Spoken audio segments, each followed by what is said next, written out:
was actually in my 29th year when I started. I was actually only 28, and what made me, I suppose, start early was my playing career wasn't that good, so I was no big loss to playing, and I always wanted or thought that professional coaching could maybe be a good career for me, and suddenly this opportunity came up to coach in Sweden, and then I had the decision to make. Do I stay in England and carry on playing as I was playing, or do I accept that to be a coach in Sweden I've got to stop playing, because there was no question of being a player coach, because at that time Sweden did not allow any foreign players to play in their top league. Yes, I'd never won anything as a player, that's for sure, but luckily that doesn't necessarily stop you winning things as a coach. Coaching and playing are two very, very different things. I think if you're a good player, and have had a very good career, and you've got a lot of top football experience, you've top international experience, that's a great help. It's an advantage, but not everyone uses that advantage. Not everyone who has that playing background goes on to be a good coach, and there are quite a lot of people who've had exceptional coaching careers who've not been famous players, and the best example, I suppose, of them is Arrigo Sacchi. You know, he's probably still the man, or Jose Mourinho. They'll be the two people that people will talk about as not having had particular playing careers, but exceptional coaching careers.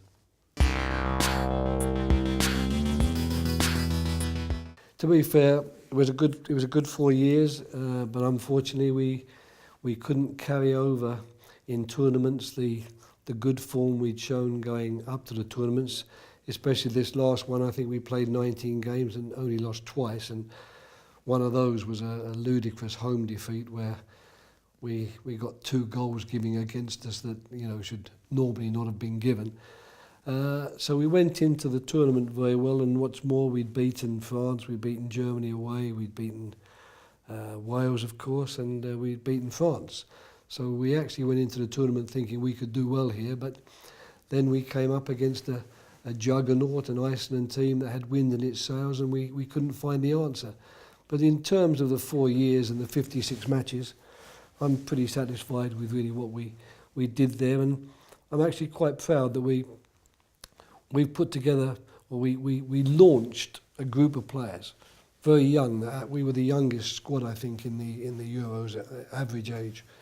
We launched a group of young players that I think have got enormous potential, and even though unfortunately we were found wanting in the game in the Euros we needed to win, I think this team will go on in Russia, and then after the Euros they'll still be 26, 27 years of age, and I think that at least we launched a group of players, a style of play, a way of working which could lead to success if we can ever, as England, get over that tournament nerves, that tournament fear that we aren't going to live up to expectations. And that's a mental thing as well as a tactical and a physical thing.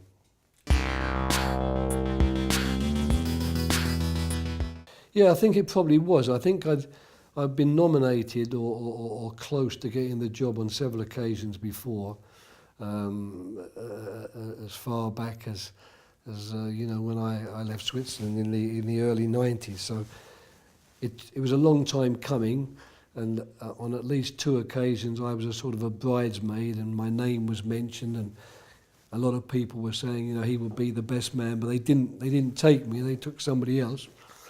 So it took a while for it to come around.